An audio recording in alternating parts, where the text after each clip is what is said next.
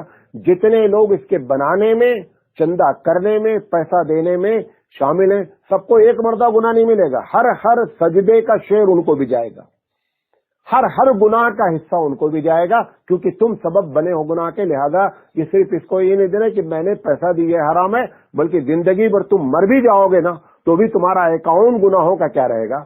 چالو رہے گا، لہذا اس سے سخت پرہیز کرنا چاہیے۔ پوچھا گیا ہے یہاں پر ایک واقعہ پیش آیا ہبلی میں ہی کہ ایک صاحب کے والد کا انتقال ہو گیا۔ کچھ لوگ ان کے پاس مولوی کی شکل میں آئے اور آ کر کے انہوں نے کہا کہ تمہارے والد صاحب کی بہت سی نمازیں چھوٹی ہوں گی، تو کتنے سال کی عمر میں انتقال ہوا؟ تو انہوں نے کہا 70 سال۔ تو انہوں نے کہا کہ 12 سال یا 14 سال نکال دو بالغ نہ ہونے کے بعد، اس کے بعد جتنی عمر بچی اتنی عمر کا ان کی نماز کا کفارہ ادا کر دو، تو تمہارے والد صاحب کے اوپر سے جتنی بھی نماز چھوٹی ہوگی سب کا گناہ ہٹ جائے گا۔ یہ چھوٹا ہے نمبر 1، اس کی کوئی شرعی حیثیت نہیں ہے، کسی بھی نماز کا کوئی کفارہ کسی حدیث میں نہیں لکھا ہے۔ پہلے سن لیں، نمبر 1، جن لوگوں نے وصیت کی کہ بھیا میری جو نمازی ہے، ورنہ سارے مالدار لوگ پوری زندگی نماز چھوڑیں اور آخر میں اپنے بیٹے سے کہہ دیں کہ بھیا میری پوری زندگی 90 سال کی تھی اور 90 سال کا کفارہ دے دو، تو یہ اس کی نماز، ایک وقت کی نماز کا بھی کفارہ آپ دے تو نماز ادا نہیں ہوتی ہے۔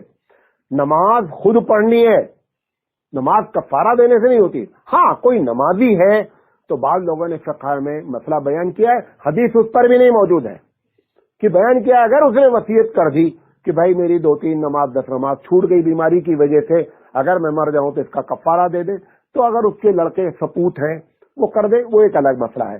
لیکن یہ کہ باقاعدہ جانا اور جا کر کے تشکیل کرنا اور ان کو تبلیغ کرنا کہ صاحب تمہارے ابا کا کفارہ ادا ہو جائے گا اور یہ پیسہ آپ مجھے دے دیجئے, ہم یہاں استعمال کریں گے وہاں استعمال کریں گے, یہ سب کھانے پینے کا دھندا ہے.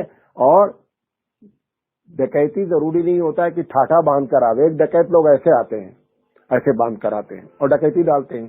ایک ڈکیت لوگ ایسے ٹوپی لگا کے آتے ہیں اور آپ کو بیوقوف بناتے ہیں. یہ بھی کھلی ڈکیتی ہے. یہ سب کھانے پینے کے دھندے ہیں. کرونا ہے, لوگوں کی اکنامکلی حالت بہت خراب ہے, ہوشیار ہو کر کے رہو. ہر طریقے سے لوٹا جا رہا ہے. راستے میں لوٹ الگ ہو رہی ہے, اس طریقے سے لوٹ الگ ہو رہی ہے. اس کی کوئی شرعی حیثیت نہیں ہے. پوچھا گیا ہے کہ مولانا صاحب اگر دھاردار چیز سے, تیر سے کسی آدمی نے شکار کے جانور کو مارا, بسم اللہ اللہ اکبر کہہ کے مارا گیا اور وہ تیر لگا, تیر لگنے سے اس جانور کا خون نکل گیا اور ہم جب وہ پہنچے تو جانور مر چکا تھا, تو کیا ایسے جانور کا کھانا جائز ہے بغیر ذبح کیے ہوئے؟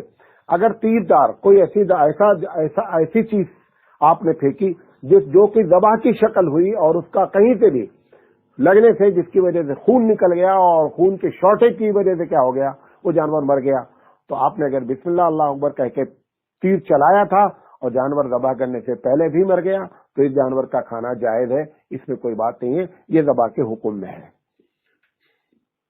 اس میں ہمارے یہاں جو فتویٰ ہے کہ اگر گولی سے, بندوق کی گولی سے مارا گیا تو بندوق کی گولی کے بارے میں فتویٰ یہ ہے کہ بندوق کی جو گولی ہے وہ گولی جب چلائی جاتی ہے نا تو نتیجہ کیا نکلتا ہے؟ نتیجہ یہ نکلتا ہے کہ وہ ذبح کرنے کے بجائے وہ جلا دیتی ہے, وہاں خون نہیں نکلتا ہے. لہذا ہمارے علماء کا اس میں یہی ہے کہ بندوق کی گولی سے اگر بسم اللہ اللہ اکبر کہہ کر کے بھی شکار کیا گیا تو جائز نہیں ہوگا. گرچہ بعض ہمارے علماء نے, بعض لوگوں نے, خاص کر جماعت اسلامی کے علماء نے اس کو جائز قرار دیا ہے, بعض لوگوں نے کہا ہے, لیکن صحیح بات یہ ہے کہ گولی خون نہیں نکالتی ہے بلکہ گولی جہاں جاتی ہے وہیں پر وہ جلا دیتی ہے, جس سے بندہ کیا ہوتا ہے, وہ جانور کیا ہوتا ہے, مر جاتا ہے. لہذا اس کا خیال رکھیں. پوچھا گیا مولانا صاحب 2 لڑکے اپنے ایک جانور اپنے ابا کے لیے خرید کر لائے کہ ابا آپ کی طرف سے ہم قربانی کریں گے. ابا دونوں لڑکوں سے ناراض تھے, انہوں نے کہا تم میرے لیے قربانی نہیں کرو, تمہیں کوئی ضرورت نہیں میرے لیے قربانی کرنے کی. اور اسی میں معاملہ چلتا رہا. اتفاق ایسا ہوا کہ والد صاحب کا بقرعید سے 2 دن پہلے انتقال ہو گیا. اب یہ جو بکرا تھا قربان نہیں ہوا. اب اس بکرے کو کیا کیا جائے؟ دیکھیں, چونکہ جن کے لیے قربانی کی جا رہی تھی وہ قربانی واجب نہیں تھی, قربانی ان کی نفل تھی. انہوں نے کہا بھی کہ مجھے ضرورت نہیں ہے, لہذا آپ اس بکرے کو صدقہ کر دیں, یہ بھی صحیح ہے, اور اس بکرے کو اپنے لیے استعمال کر لیں, یہ بھی صحیح ہے, اس میں کوئی مسئلہ نہیں ہے. پوچھا گیا اللہ کے رسول صلی اللہ علیہ وسلم کے زمانے میں بیویاں اپنے نام کے آگے شوہر کا نام نہیں لگاتی تھیں, یہ ہمارے زمانے میں ایسا کیوں ہوتا ہے؟ دیکھیں, صحیح بات تو یہ ہے کہ یہ ویسٹرن کلچر ہے, یہ مغربی تہذیب ہے کہ ان لوگوں نے اپنے شوہر کا نام اپنی بیوی اپنے شوہر کا نام لگاتی ہے. یہ اسلامی طریقہ نہیں ہے. لیکن میں یہ بات بھی کہنا چاہوں گا کہ اگر کسی نے لگا لیا ہے تو حرام نہیں ہے. جیسا کہ واٹس ایپ پر روز آنا آتا رہتا ہے کہ اگر بیوی نے شوہر کا نام لگا لیا تو فلاں حدیث کے خلاف ہے. ایسی کوئی حدیث موجود نہیں ہے. جو حدیث ہے وہ حدیث ہے کیا؟ ولدیت کو بدلنا, چھپانا. یعنی میرے باپ کا نام ریاض احمد ہے, میں جان بوجھ کر کے اپنے باپ کے نام کو چھپانے کے لیے کسی مشہور آدمی کا نام لگا کر بولتا ہوں میں ان کا بیٹا ہوں, یہ حرام ہے اسلام میں. یہ کیا ہے؟ یہ حرام ہے. یہ حدیث میں ذکر ہے. یہاں پہ جو بیوی شوہر کا نام لگا رہی ہے وہ یہ بتانے کے لیے کہ لوگ میرے بارے میں جانے میں فلاں کی بیوی ہوں. یا اگر اس سے پوچھا جائے اچھا بتاؤ تم بیٹی کس کی ہو, تو کبھی وہ شوہر کا نام نہیں لے گی بلکہ کس کا نام لے گی؟ ابا کا نام لے گی. لہذا یہاں پہ جو لگا رہی ہیں عورتیں وہ ایک انٹروڈکشن ہے, ایک تعارف ہے. یہ ایک الگ بات ہے کہ لگانا اسلامی طریقہ نہیں ہے. لگا لے گا گنہگار نہیں ہوگا, وہ عورت گنہگار نہیں کہلائے گی. پوچھا گیا مولانا صاحب ہر بیماری کا علاج ہے تو یہ کرونا کا علاج ہمیں کیوں نہیں معلوم ہو رہا ہے جب اللہ کے رسول نے فرمایا، حضور نے فرمایا لکل دائن دواؤن، ہر مرض کا علاج ہے. تو کیسے معلوم ہوگا اس مرض کا یہ علاج ہے؟ ایک سوال تو یہ انہوں نے کیا، اور دوسرے پوچھ رہے ہیں کہ کرونا کا ہم کو کیوں نہیں معلوم ہو پا رہا ہے. دونوں کا جواب سن لیجیے. یہ جو بات کہی گئی ہے لکل دائن دواؤن، دنیا میں غور سے سنیے گا تو بات سمجھ میں آئے گی. دنیا میں جتنے بھی علاج ہیں اس چیز نے اپنے بارے میں نہیں کہا کہ میں فلاں چیز کا علاج ہوں. ہر چیز انسان کے ایکسپیرینس اور تجربے کی بنیاد پر رزلٹ آ گیا، لہذا کہہ دیا گیا کہ فلاں چیز فلاں مرض میں کام آتی ہے. اللہ کے رسول کا یہ فرمانا لکل دائن دواؤن کی ہر مرض کی دوا ہے، یہ آپ کو کہا جا رہا ہے کہ اے مسلمانوں، جب کبھی دنیا میں کوئی مرض آئے تو تم ریسرچ کرو، تم تحقیق کرو اور دنیا والوں کو فائدہ پہنچانے کی فکر کرو. آج مسلمان ڈیپینڈ ہے کہ یورپ ویکسین بنا دے، رشیا ویکسین بنا دے. تم کس مرض کی دوا ہو؟ تمہارے ڈاکٹر، تمہارے سائنٹسٹ کس مرض کی دوا ہیں؟ تمہارے نبی نے یہ بات فرمائی تھی لکل دائن دواؤن کی ہر مرض کا علاج ہے، لہذا تم کو یقین کے ساتھ اس پر ریسرچ کرنی چاہیے اور ویکسین سب سے پہلے مسلمان کو بنانی چاہیے. یہ انکریج کیا گیا ہے کہ بیماری سے سرنڈر ہونے کے بجائے بیماری سے لڑنے کے لیے آگے بڑھو اور اس کا علاج کرو. یہ مطلب ہے. اور دوسرا جو سوال کیا گیا کہ ہم کو کیسے معلوم ہوگا؟ جب آپ تجربہ کر لیں، تجربہ سے ہی سارا علاج دنیا میں آیا ہے. تم کو بھی تجربے سے معلوم ہو جائے گا کہ فلاں چیز فلاں مرض کا علاج ہے. اور رہا کرونا کا بھی علاج نکل آئے گا. جب نکل آئے گا تو یہ حدیث اپنے آپ ثابت ہو جائے گی. لیکن آپ آگے بڑھ کر کے کرونا کے لیے آپ تجویز کریں، آپ دوا بتائیں، یہ مسلمان کی شان ہے. پوچھا گیا ہے کہ اگر نام غلط ہو گیا ہے اور نام غلط رکھ دیا گیا، اب دوبارہ نام اس کا بدلا جا رہا ہے، تو کیا اس کا عقیقہ بھی کرنا ضروری ہوگا؟ عقیقہ کرنا کوئی ضروری نہیں ہے، نام بدلا جا سکتا ہے. اللہ کے رسول صلی اللہ علیہ وسلم کے زمانے میں بھی ایسا ہوا کہ ایک صاحبہ کا نام غلط تھا. حضور نے پوچھا کیا نام ہے؟ انہوں نے کہا فلاں نام ہے. حضور نے کہا اس کا نام بدلو اور جمیلہ نام رکھ دو. اللہ کے رسول صلی اللہ علیہ وسلم نے اس کا نام جمیلہ بدل کے رکھ دیا. لہذا نام بدلا جا سکتا ہے. اور عقیقہ کرنے کی حدیث میں کے عقیقے کا ذکر نہیں، کیونکہ انہوں نے سوال بھی نہیں کیا، لیکن عقیقہ دوبارہ کرنے کی ضرورت نہیں ہے. ویسے بھی عقیقہ کوئی فرض نہیں ہے، عقیقہ سنت ہے. کر لیں اچھا ہے، نہیں کرنے والے پر کوئی گناہ نہیں ہوتا ہے. پوچھا گیا ہے کہ ہم لوگوں نے حج کے لیے رقم جمع کی تھی، اب حج ہوا نہیں، رقم واپس آ گئی. اب رقم جب واپس آ گئی تو کیا میں اگلے سال جب زکوٰۃ دیتا ہوں تب میں زکوٰۃ دوں، یا یہ کہ جیسے ہی رقم واپس آئی اب میں اس پر بھی زکوٰۃ نکالوں؟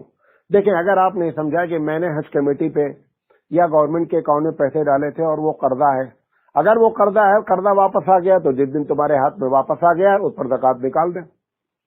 اور اگر آپ نے قرضہ نہیں سمجھا تھا تو پھر ایسی شکل میں آپ جب اگلی سال جب زکوٰۃ نکالیں گے جس وقت، اس وقت وہ رقم بچی رہے گی تو اس کے اوپر زکوٰۃ نکال دینا. بہتر یہ ہے کہ زکوٰۃ نکال دی جائے. پوچھا گیا ہے کہ کیا کرونا میں مرنے والا شہید ہے چاہے اس نے شہادت کی نیت کی ہو یا نہیں کی ہو؟ دیکھیں، ایک شہید وہ ہے جو دعا کرے اور شہید ہو جائے. ایک آدمی نے دعا کیا ہے کہ پروردگار عالم مجھے شہادت کی موت عنایت فرما. اب اللہ تعالیٰ نے اس کو کرونا میں مار دیا. ہو سکتا ہے کہ اس نے نیت کی ہو کہ اللہ مجھے شہادت کی موت دے، اللہ نے ایک ذریعہ بنا دیا کرونا کو اور شہید. ایک آدمی نے نیت ہی نہیں کی تھی، دعا ہی نہیں مانگی تھی اور پھر بھی کرونا میں مر گیا تو بھی وہ شہید ہے. جیسے ایکسیڈنٹ میں کوئی مرنے والے کے بارے میں، دیوار سے دب کر مرنے والے کے بارے میں، حادثات میں کہا گیا شہید ہے، اس کا یہ مطلب نہیں کہ وہ حادثہ خود پیدا کرے اور پھر مر جائے پھر شہید ہو جائے، یہ مطلب نہیں ہے. تو وہ حادثہ ہو سکتا ہے. پوچھا گیا ہے کہ بسا اوقات بچے کی پیدائش کے وقت میں ہم لوگوں کے یہاں عورتوں میں مشہور ہے کہ سورہ یاسین، سورہ انشقاق یا بعض جگہ سورہ مریم پڑھنے سے ڈلیوری آسان ہو جاتی ہے. تو یہ کس حدیث میں ذکر ہے؟ یہ آپ کو بتا دیں کہ یہ جتنی چیزیں ایسی بیان کی جاتی ہیں 99% چانس ہے آدمی کا اپنا تجربہ ہے. تجربہ کوئی بھی آپ اپنی زندگی میں استعمال کر سکتے ہیں، شرط یہ ہے کہ وہ شریعت کے خلاف نہیں ہو. یہ اصل بنیاد ہے. کوئی بھی تجربہ علاج، یہ علاج ہے. علاج کے لیے کوئی بھی علاج، ہومیوپیتھک، ایلوپیتھک، روحانی، جو بھی علاج ہے آپ کر سکتے ہیں. اس کی ایک ہی شرط رکھی ہے کہ جو علاج آپ کرنے جا رہے ہیں وہ شریعت میں کے خلاف نہ ہو. شریعت میں اس کا ہونا کوئی ضروری نہیں ہوتا ہے. شریعت میں اس کا ہونا کوئی ضروری نہیں ہوتا ہے کیونکہ علاج آتا ہی ہے ایکسپیرینس کی بنیاد پر. تو یہ ایکسپیرینس ہے. کسی کو ہے کہ بھائی ڈلیوری میں فلاں صورت پڑھنے سے آسانی ہوئی ہے, ٹھیک ہے آپ بھی کر لیجیے, یہ کوئی ضروری نہیں ہے, یہ کسی حدیث پہ نہیں لکھا ہوا ہے. پوچھا گیا مولانا صاحب کچھ لوگوں سے میں نے قرض لیا تھا اور اب جن سے میں نے قرض لیا تھا وہ لاپتہ ہیں, پتہ ہی نہیں چل رہا ہے کہ وہ کہاں چلے گئے ہیں, مر گئے ہیں کہ زندہ ہیں. یہ ایسا فارن کنٹریز میں ہو جاتا ہے کہ دبئی میں کسی نے قرض لے لیا, وہ الگ ہو گیا, یہ الگ ہو گیا, اپنے کنٹری آ گیا, اب اس سے کوئی کانٹیکٹ نہیں ہو رہا ہے. تو ان کا کہنا یہ ہے کہ میں اس کے قرض کی ادائیگی کیسے کروں. دیکھیں ایسا اگر مسئلہ ہو گیا ہے تو آپ اس کی طرف سے صدقہ کر دیں جتنا قرضہ لیا ہے, جتنا قرضہ آپ نے لیا ہے اس کی طرف سے, کہ اللہ اس کا ثواب اس بندے کو پہنچے جس کا پیسہ ہے, نمبر 1. لیکن اگر زندگی میں کبھی وہ واپس آ کر بولا کہ بھیا میرا پیسہ لاؤ, تو آپ بولے میں صدقہ کر دیا ہوں, یہ نہیں چلے گا, آپ کو پیسہ واپس کرنا پڑے گا. پیسہ کیا کرنا پڑے گا؟ واپس کرنا پڑے گا. اب وہ صدقے کا ثواب اللہ تعالیٰ آپ کو دے دے گا اور آپ نے اس کو پیسہ دے دے, دونوں مسئلہ حل ہو جائے گا.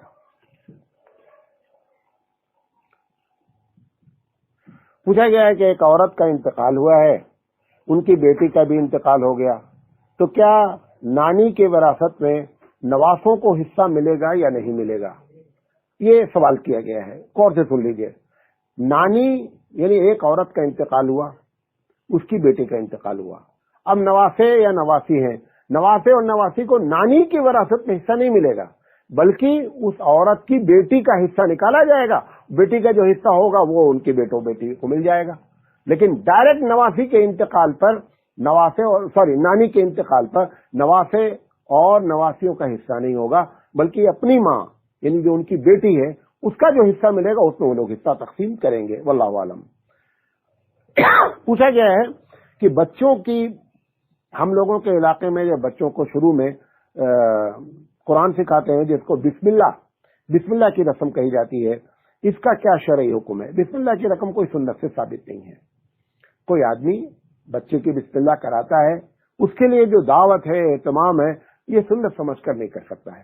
نہ ایسی رسموں کو ایجاد کرنا چاہیے کیونکہ ایک غریب بیچارہ اگر بچے کی بسم اللہ کرائے گا تو اس کے پاس پیسے نہیں, اس کو تکلیف ہوگی.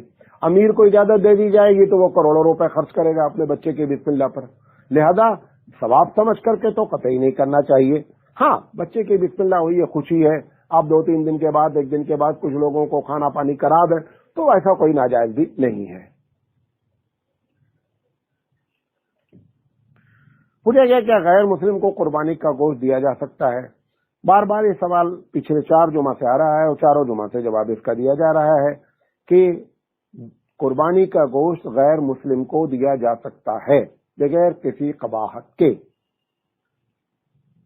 پوچھا گیا مولانا صاحب ایک صاحب نے قربانی کی شہر میں اور انہوں نے عید کی نماز نہیں پڑھی تھی اور اس سے پہلے انہوں نے قربانی کر دی, تو ان کی قربانی صحیح ہوئی ہے نہیں؟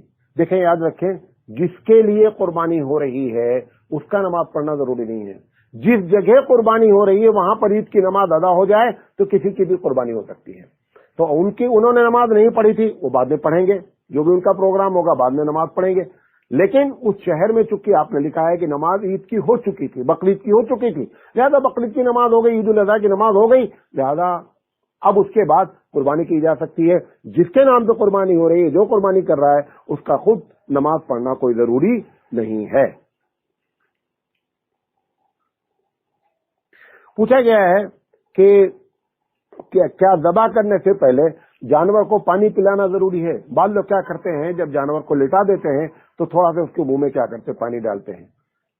اس آدمی کو اس بات کا خیال رکھنا چاہیے کہ جانور ہم لائے ہیں, پانی کھانا اس کا خیال رکھیں, لیکن عین ذبح کے وقت پہ پانی پلانا اس کی کوئی حیثیت نہیں. جتنی بھی چیزیں, بعض جگہ میں اس کے منہ میں پان رکھتے ہیں, بعض جگہ پوچھا گیا ہے کہ ہمارے علاقے میں قربانی کے جانور کو لے کر جلوس نکالا جاتا ہے, پورے محلے والے جلوس, یہ ساری کی ساری خرافات ہے, اس کا شریعت سے کوئی تعلق نہیں ہے. پوچھا گیا ہے کہ ایک صاحب نے ذبح کیا اور ایک مولانا صاحب جہاں ذبح ہو رہا تھا وہاں کھڑے تھے, وہاں بسم اللہ اللہ اکبر کہہ رہے تھے اور غیر مسلم چھری چلا رہا تھا.